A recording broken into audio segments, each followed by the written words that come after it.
Assalamualaikum warahmatullahi wabarakatuh. Kembali lagi bersama saya Nadia Tuluska, yang mana pada kesempatan kali ini kita akan membahas mengenai konsep dasar dari sumber belajar. Baiklah, materi pertama yang akan kita bahas itu makna sumber belajar dalam pembelajaran sejarah. Arti penting sumber belajar dalam pembelajaran sejarah diantaranya untuk memberikan pengetahuan baru yang belum didapatkan oleh siswa sebelumnya, membantu siswa dalam hal memahami materi sejarah, membuat siswa menjadi lebih nyata, menarik, jelas dan seakan hidup, menambah kesenangan dan minat siswa pada pembelajaran. Materi selanjutnya yaitu kriteria pemilihan sumber belajar.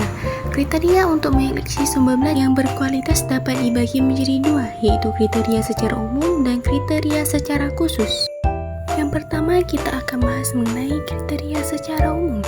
Yang pertama itu ada ekonomi, kedua praktis dan sederhana, ketiga mudah diperoleh, dan yang terakhir itu fleksibel atau compatible. Dan pemilihan kriteria selanjutnya itu secara khusus. Adapun yang pertama itu ada sumber belajar dapat memotivasi peserta didik dalam belajar. Yang kedua, sumber belajar untuk tujuan pengajaran. Yang ketiga, sumber belajar untuk penelitian. Dan yang keempat, sumber belajar untuk memecahkan masalah. Dan yang terakhir, sumber belajar untuk presentasi. Dan materi yang selanjutnya yang akan kita bahas itu jenis sumber belajar. Secara umum, sumber belajar dapat dikategorikan ke dalam 6 jenis, yaitu yang pertama itu pesan, informasi yang harus disalurkan oleh komponen lain berbentuk ide, fakta, pengertian, dan data.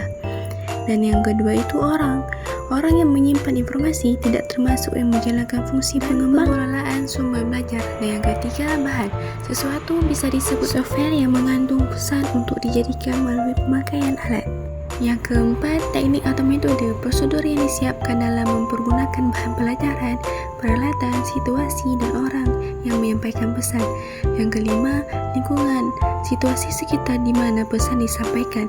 Dan yang terakhir, peralatan, sesuatu bisa disebut hardware yang menyalurkan dalam software.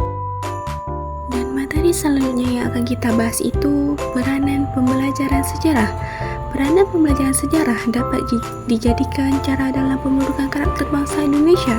Dengan pembelajaran sejarah, guru dapat menunjukkan sikap-sikap yang patut dicontoh ketika para pahlawan memperjuangkan kemerdekaan Indonesia. Dan materi selanjutnya yang akan kita bahas itu optimal sumber belajar. Sumber belajar akan optimal apabila mempertimbangkan sasaran, macam-macam dan langkah-langkah pendayagunaan.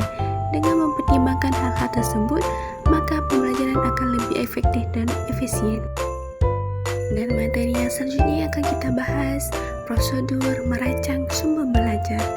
Prosedur merancang sumber belajar itu ada 4. Pertama itu analisis kebutuhan, yang kedua penentuan sumber belajar, yang ketiga pengembangan sumber belajar, dan yang terakhir evaluasi sumber belajar.